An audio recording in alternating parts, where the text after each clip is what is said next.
Good morning, everyone. Good morning. Welcome to our home church. Let us start singing some song.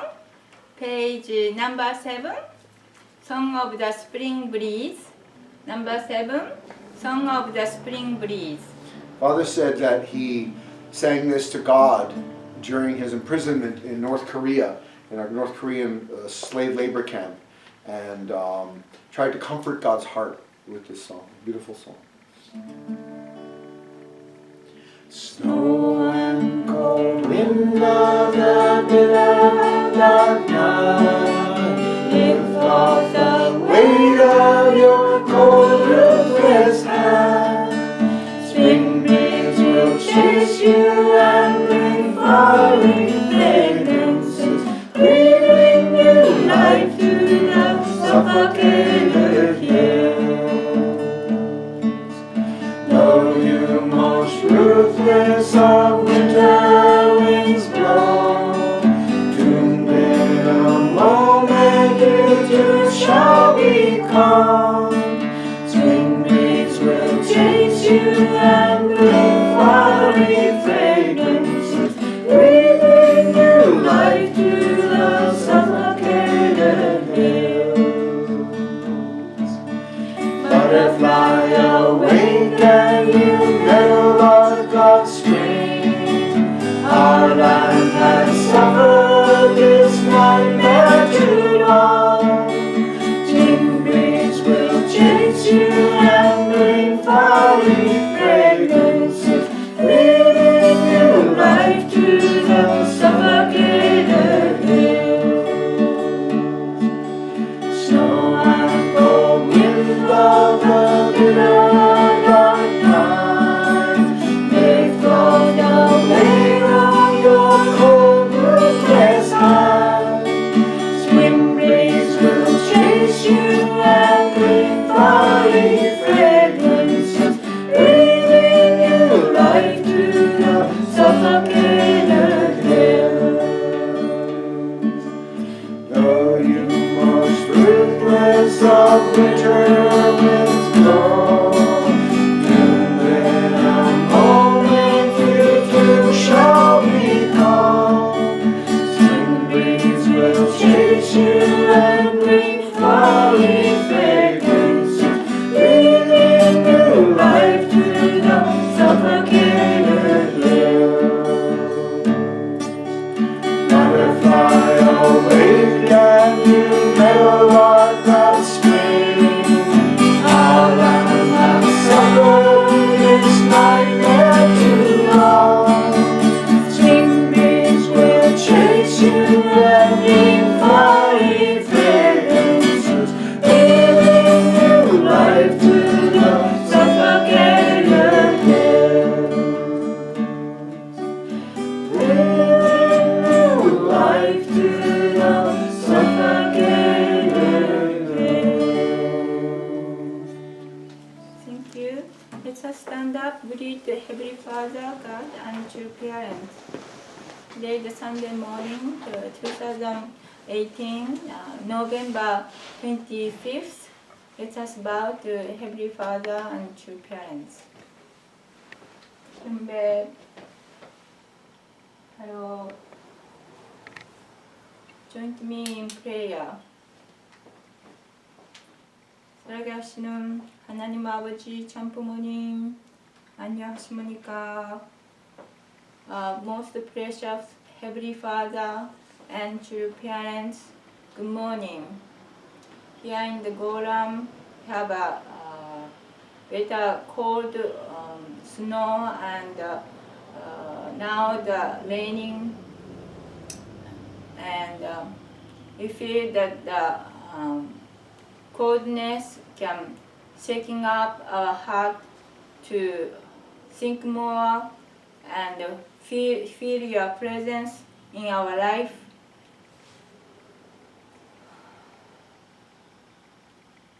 The snow is representing the pureness of the heart from heaven. We really this time to the summertime we had a lot of fun and we can go the many places, see the nature, and meet the people, have a good time and fun. Now the coldness bring up to the read more or think more, and in the family or community, the working together, the make beautiful relationship with each other. Still, we are not perfect. Sometimes we make mistake, and we shouldn't say things we say, and sometimes lie, sometimes the stealing, and sometimes doing the bad things in our life. We really sorry, Heavenly Father. We have a nature is good and nature is bad, and hiding from you, hiding from the yourself or other. We really want to clarify the mistake, and we want coming humble to you to repent and confess. Through the repent and confess, we can change the become the good children of you. Still, we are working on to restoration, to become your son and daughter. The long way to go and long way to perfect. Nobody went to the perfection like you. You had a growth also to become parents. Because you give birth children, you become parents. We going through in this earth, and the opportunity to grow to be parents, even not perfect, you giving up us opportunity. We are so grateful, and we don't want to make a mistake to our children to same mistake. Please guide us to the wise way, to lifting up and resurrect, and joy and happiness coming through our life. Long course, and we are so depressed and so unhappy. Please guide us, make up with you, and our relationship with you and Christ, and returning Christ, and also the husband and wife, and the children to parents, and the grandparent to children to grandchildren.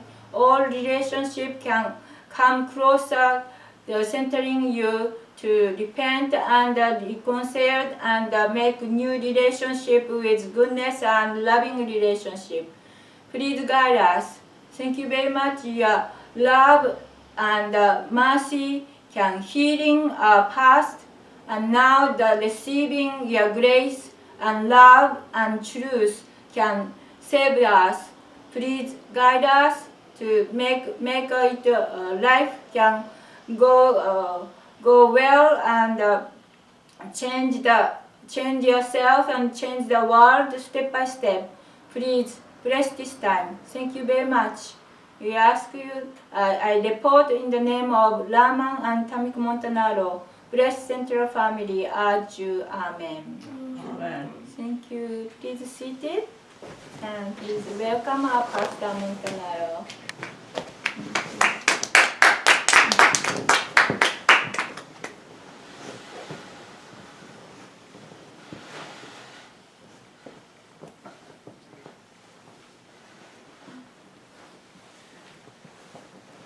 Hi everybody.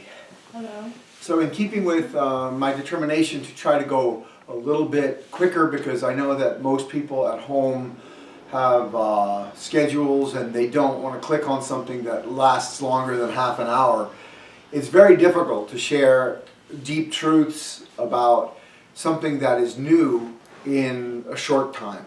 It's not fair to you, actually. I don't want to turn my sermons into sound bites.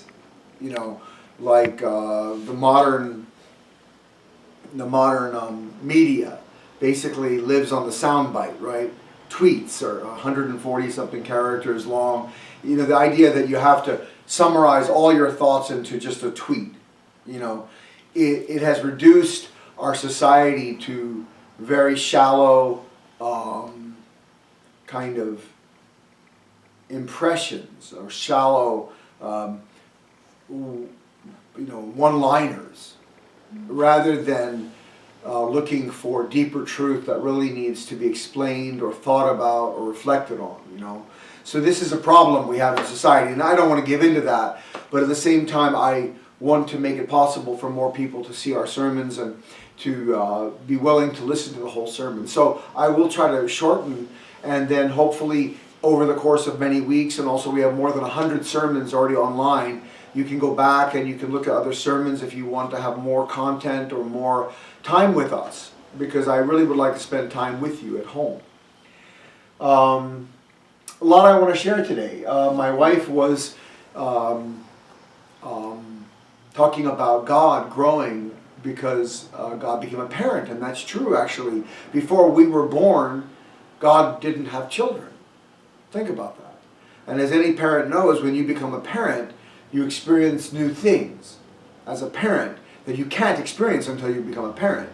So one can assume that God also experienced new things through having children. Father, our true parents, Father, said something very interesting, and I wrote it down this morning connected to this. He said, some people are proud because they have money or fame or knowledge or power. Some people might say, my father is the President of the United States. Chelsea Clinton and they're quite famous just because their parents were famous, and so they're very proud of that. Other people might say, my father's the richest man in the world, or my father is a great religious leader, or my father is this, or my father is that. But Father said to us, you are proud because your father is God. And if you think about it, nothing can beat that. Right? Nothing can top that. You can say, well, your father's the President of the United States, and your father is the richest man in the country, and your father is a professor at Harvard, but my father is God. And we have to really feel that God is our Father, that it's not just a concept, but that God is our Father. And we have to feel a Father's love coming from God. Another thing that Father talked about, and I want to share a short story here about the Messiah. I was reading this wonderful book here. Sorry. This is called The Tribal Messiah, and it is a compilation of excerpts of Father's speeches given between 1960 and 1989 or 1990. The book was put out in 1990, maybe 1992 actually, the last speech that's included in here, because the book was put out following True Father's proclamation of himself as the true parents to the world. In 1994, Father and Mother and all the true children traveled around the world speaking in over 50 countries, all 50 states in the United States, numerous cities in Korea and in Japan. More than one speech was given every day. In other words, every day there was a speech going on in some place in the world. And Father and the true children and Mother were speaking independently of each other. They would have to call each other at night and report to each other about how the speeches had gone that day. And they were speaking on the content that the Messiah had come, that Father was the Messiah, that Father was the true parents. And with that, Father also proclaimed the era of tribal messiahship. And he asked us to become tribal messiahs. And when you think about what a messiah is someone in whom God is dwelling. A messiah should be able to say, I am the hope of the world. As Jesus said, I am the way, the truth, and the life. No one comes to the Father but by me. A Messiah has to be able to say that. So when you say you're the Messiah, really, you're the only one. So how can there be many, many Messiahs? Well, the Messiah comes at the culmination of human history, right? When all of history has been moving toward one goal. Do you think the goal that God has in history is changing? No. Do you think that God's goal in history is changing? God's purpose in working with human beings is changing? Do you think He modifies His goal, every year or two and changes His goal? Since the fall, God has been working to try to bring about the kingdom of heaven on earth that was lost when Adam and Eve failed to fulfill their responsibility. God doesn't change His mind. God's destination is fixed. History goes through cycles as it approaches that, and then if it fails to fulfill its responsibility, it drifts away again, maybe for thousands of years, and then finally can come back again. And then it goes back, and it comes back again. The Messiah comes at the moment that history has brought us to a point where we might be able to recognize and fulfill our responsibility to God.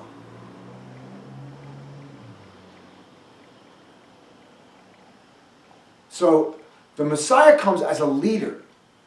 God promises through various religions, I will send you a leader when the time is right. I will send you a leader that can help you make that change into the kingdom of heaven. Without the Messiah, without a leader, we get lost again.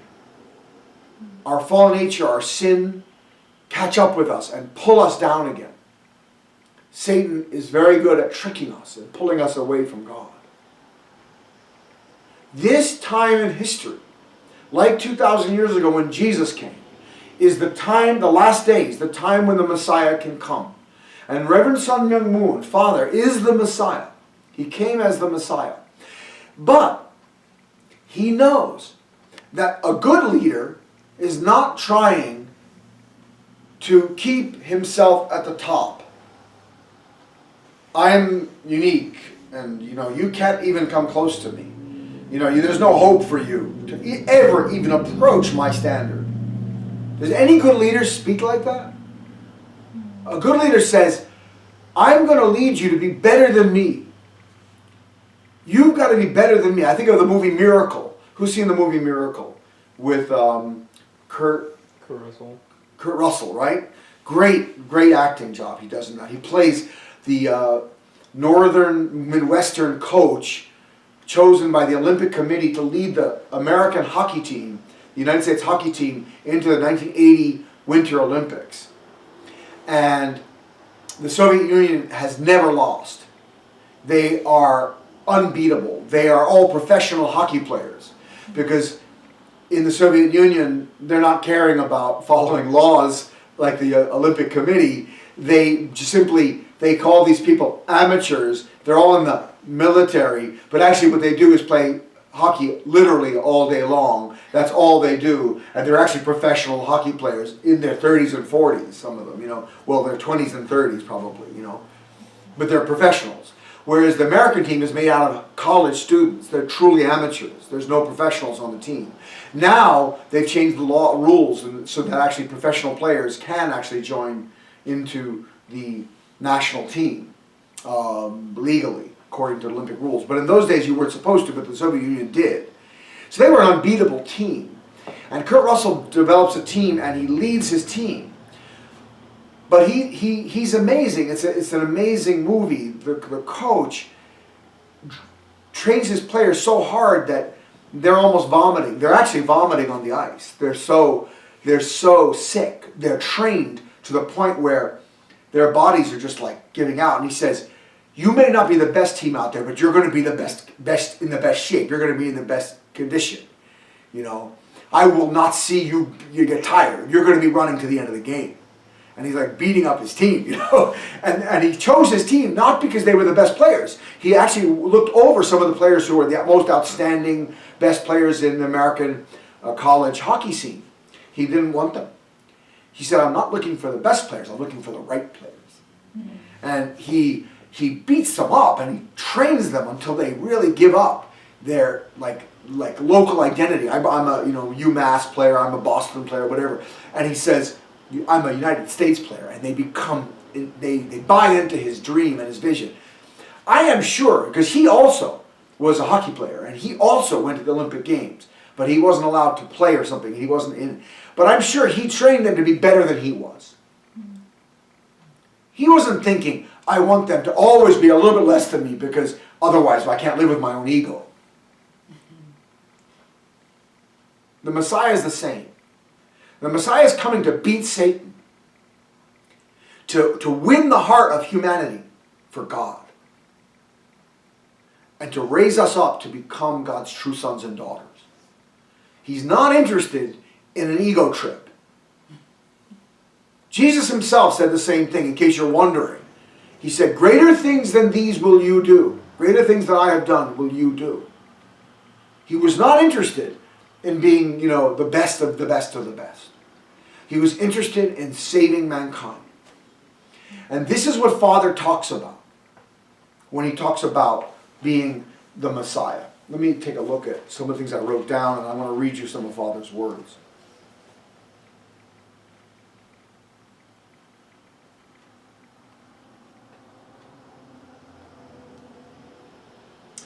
This is quoting from April 1st, 1987. This is amazing what Father said.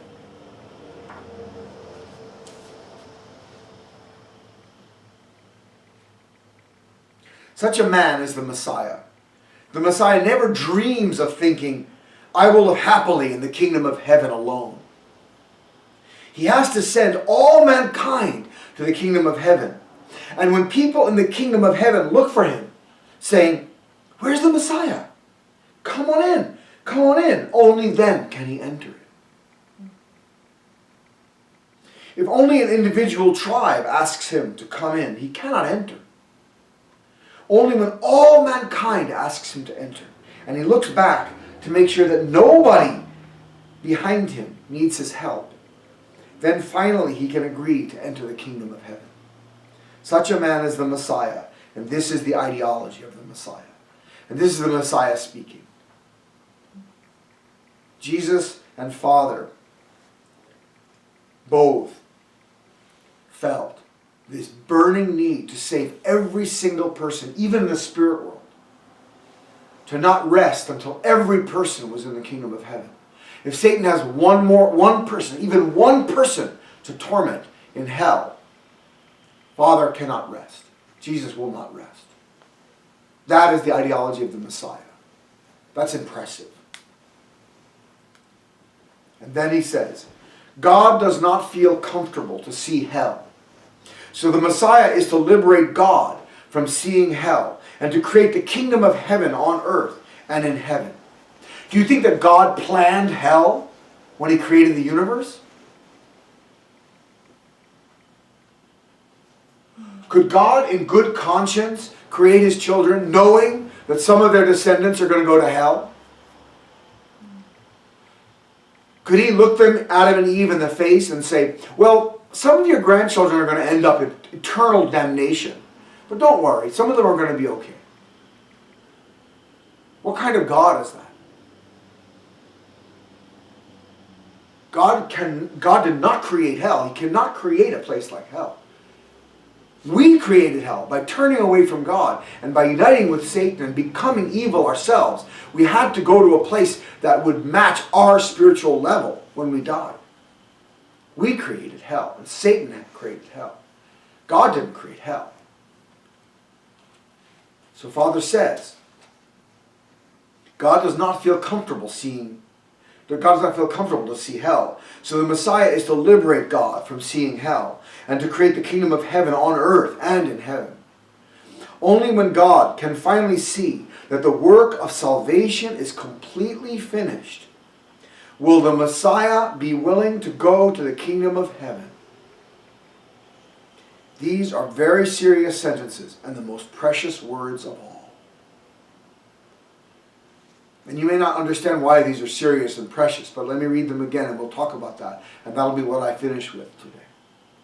Only when God can finally see that the work of salvation is completely finished will the Messiah be willing to go to the kingdom of heaven. These are very serious sentences and the most precious words of all. And I thought about that. I thought, you know what that means? It means that Jesus and Father are condemning themselves to live in hell until every single person is out of it. That's pretty unselfish. Right? That's the king of unselfishness. Most Christians think about their own salvation. I'm saved. You're not. I'm going to heaven when I die. I've heard Christians say this. I'm going to heaven when I die. I don't know where you're going to be, but I'm going to be in heaven with my Lord Jesus Christ. And honestly, most Christians believe that. They believe that their belief is going to take them into heaven with their Lord Jesus Christ. What a shock they're going to be in for when they realize that they cannot enter heaven alone. Abel, who was killed by his brother Cain, cannot enter heaven without Cain. Abel cannot enter heaven without Cain. We cannot enter heaven until everyone is in heaven. It's not heaven otherwise. Mm-hmm. Father matched me, and I told the story of my matching here in previous weeks. Father matched us together in 1987 on March 27th. And I'm not sure exactly the date. I think it was April 1st or April 2nd was the next Sunday after the matching. Let's see. March 27th was, I think it was April 1st, the beginning of the new month, that I went to see Father at Belvedere following my matching. And I had to report to Father about my sin and my mistakes in my past. I had a mark on in my name card that had said I had certain issues or things to discuss with whoever it was that I was matched with. And so I had reported those things to Oma, and she had reflected on them, and she had reported to me that she had dreams about me before the matching, and so she had also felt God's guidance right before the matching and during the matching. She had no question. Then I went, so after we were matched on a Friday, and then Saturday was the 28th, Sunday was the 29th, the 30th was a Monday, the 31st was a Tuesday, Wednesday was April 1st, and Father would often speak on the 1st of the month at 5 a.m., and we would go to see Father at Belvedere. And I remember I was anxious to see Father. And I had to report directly to Father. Father had asked me, well, what was this mark on my card? And I had to report directly to Father, the Messiah. I had to report my sin and my mistakes to Father. And he had to digest this, and then he matched me. And when he matched me, he grabbed me by the lapel and said, take care of her. Take care of her. Do a good job. And don't let me down, kind of feeling. And I was waiting at the gate of Belvedere, and when the gates opened, we were about a quarter of a mile away from the gate, the garage where Father would speak. It was a big garage that had been, the carpet was put down, and that's where Father would speak. And the gates would open like at 4:30 in the morning. So I was there at like 3:30 in the morning, something like that, or 4 o'clock in the morning. And then when the gates opened, it's like a race, yeah. And everybody, and I was in really good shape in those days. I was, like my son, really a good runner, and I was very thin, and I was very skinny, and I was fast. So I was the first one, actually, I think, down to the garage. I was just racing, flying down the hill and up the other hill and down again. And finally, I took my shoes off and sat right in the front. So I think I was the first brother in or the second brother in. There was one brother maybe next to me to the left. But I was right up against, there's a little podium that Father would stand on, like a little oval stage, kind of about that high. I remember with a beautiful lattice work, kind of inlaid parquet floor kind of on it, like wooden floor. And Father would just stand on that when he was speaking. And it was an oval, and it was about 10 feet by 7 feet, oval. And I was right up against it, my knees were against that. So I was so close to Father I could touch his feet when he came in. So Father came in, and he began speaking. And he looked at me, and of course he remembered me, from what I had said. So he's speaking for a long time, and he had his chalk. He was writing on the chalkboard and giving diagrams and stuff, which he always did. He spoke for like 2 hours, 2.5 hours. And at one point he came up to me, and he's towering over me because I'm kneeling on the floor, and there's a sea of brothers and sisters there, and he came up to me and he's looking at me like this, and he's talking about sin. And he's saying, since the fall, you don't have true love. Your heart is not true. So you don't have true love eyes or mouth or ears or nose. Your senses are not true love senses. You don't smell true love. You don't know what true love is or what false love is. You're like, sometimes he talks about dogs. You know how dogs will eat their own droppings sometimes? They eat their own feces. He uses that example sometimes, Father, to talk about fallen people. That they are so spiritually dense that they eat their own droppings, essentially. They're eating their own garbage. And so he's talking about true love, and he came up to me, and he took his chalk, and he pushed me in the nose with it. Do you have true love eye, he said? And he pushed me with the chalk, and he said, do you have true love eyes? And he was really scolding me. And of course he was doing part of the sermon for everybody. But I know that he was also speaking to me personally. It was both, And so he pokes me in the eye with the chalk. And he says, do you have true love eyes? Do you have true love nose? Do you have true love mouth? And each time he was poking me in the place of my face. Do you have true love ears? Do you have true love? Like this. And I'm like this, just looking at Father, and I didn't know what to say, yes or no. I want to say, yes, Father, but at the same time, I know it's probably not true, So then he's continuing to talk. He's getting really animated, and he's always very animated and excited. And he said, he was talking about true love more and more. And he said exactly the same words he said here. Actually, this speech that I read to you was taken from, I think, 1989 in March in headquarters in Korea. So I was matched in 1987. So this event was 2 years before these words. So he looks at me and he says, he talks a long time about this point. He said, if you have true love, you cannot, you are the last one. You're like looking around, who can I help to get into heaven? Trying to help people to get into heaven. Almost like the captain of the ship who gets everyone on the lifeboats when there's nobody left on the ship. That's when the captain can take a lifeboat, right? A good captain.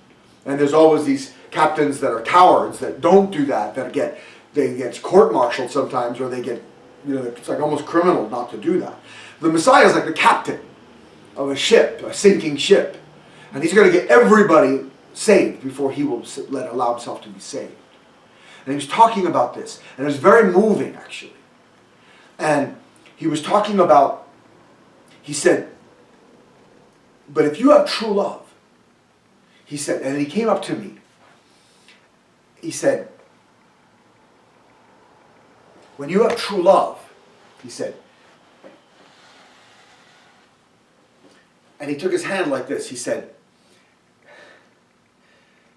God's love will come to you. And he hit me hard on top of the head like this. Really hard. I remember it was like boom, like this. He said, God's love will come to you. Boom. And it will go to the whole world through you.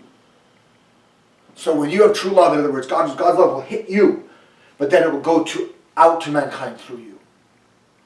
And that was the second time he touched me like that. And then he began talking about true love more, and he said, if you have true love, if you have done this, if you lived your life like this, he said, at the end of your life, if you say, I'm not worthy to go into heaven, I'm not ready, I'm not worthy, I can't go. And he said, God himself will come down and he grabbed me by the hair. He grabbed me by the hair like this and he pulled me up on the stage with him. He pulled me right up on stage with him. He said, God will reach down, he said, and grab you and pull you into heaven. And I was like this, on the stage with Father on my knees like this, like still on my knees like this. And Father was holding on to me like this. He said, and God will pull you into heaven. And nothing you do can stop you. So he was talking about this point that the Messiah comes to save us. And he's not doing it to look good. He's not doing it because that's the thing, that God told him to do and he has to do it. He's doing it because in his heart, the Messiah can't do anything else. It's what he is. He loves God and he doesn't want God to suffer.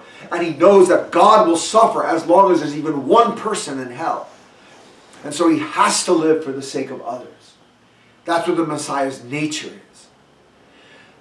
And he can't help himself. But he said, even if he doesn't want to go to heaven, he added this point when he spoke to me. He said, God will reach down and grab him and pull him into heaven.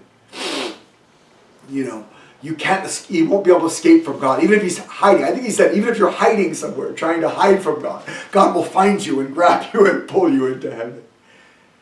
So that's my sermon for today, or that's my message for today.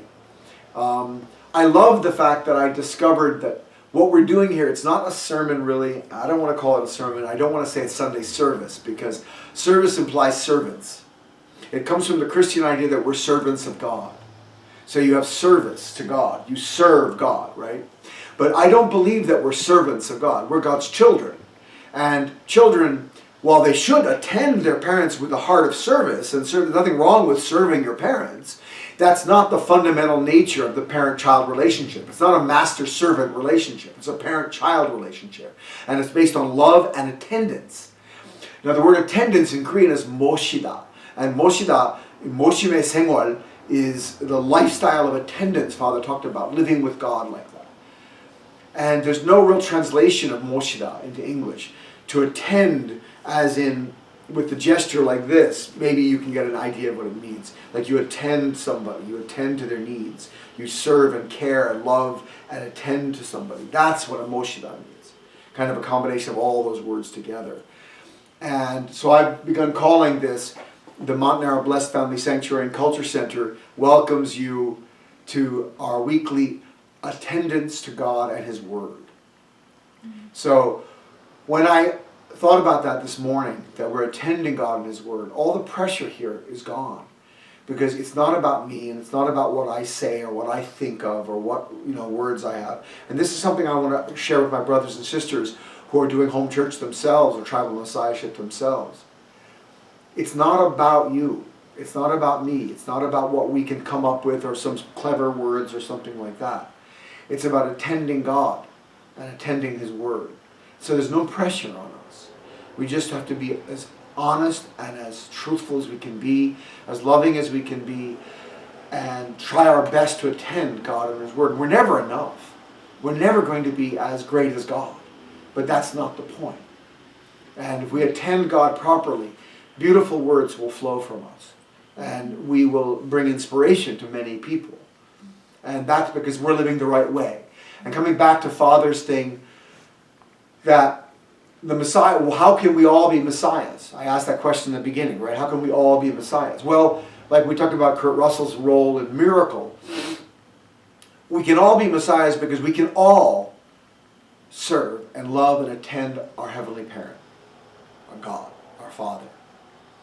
And like Martin Luther King said, all of us can be great because all of us can serve. So greatness comes from being a son or daughter of God. And all of us can be sons and daughters of God. So we can all be messiahs. A messiah is a leader who leads people back to God. And all of us can be messiahs because there's only one place we're going. So you can have many leaders because we're all going to the same place. So that's okay. And Father had no problem with delegating messiahship to as many people as he could. And that mandate still stands. All of us are called to be messiahs. So I pray that all of you can reflect about your lives and what you can do to become a true messiah and a true parent yourself. And please contact us. Our website is blessedfamilysanctuary.org and our email is blessedfamilysanctuary@gmail.com. You can contact us anytime. And we'd love to talk to you privately and if you'd like on the phone or anything like that. So please contact us. Anyway, thank you so much. Thank you. Do you have anything you want to add, honey? Oh, yes, you talk about how Messiah's character. That I had a dream, like I think in the Korean story I saw the similar kind of God in the heaven bring out the rope to the people in hell, and then people in hell want to get out and then grab the rope, but the people in the hell is try to anybody wants to push each other, and then the higher places people went there, but the rope was like cut it off. And then another dream I had was the same rope coming down, and then the people going up, but in the bottom of the line, but the man was the pushing up to the people. And then I understood, oh, the Messiah come, it's the living for sake of others, living for sake of God, living for sake of humankind, to the spiritual world and the physical world. That is the most the standard of his nature. Through the living for sake of others, you will be happy because you gave love to the other, and then that love will feed you so much, and you will feel the energy and the happiness.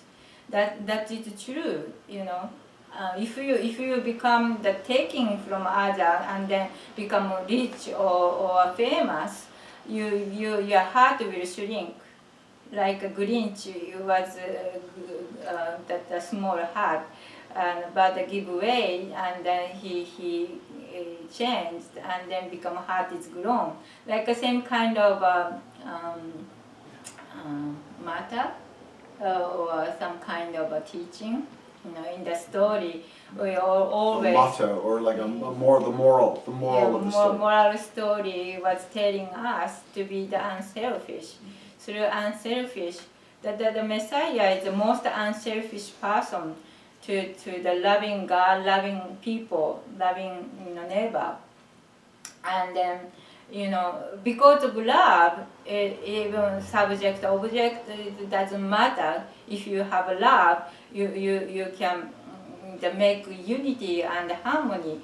It's right there. That is the messianic idea and character, and then we receive the grace and the blessing. But if you not practice the way of life, you will become selfish again. It's all investment. Every day you have to invest to become like that person. It's the challenge, actually. Thank you. Thank you, everybody, for joining us. Let's have a prayer together.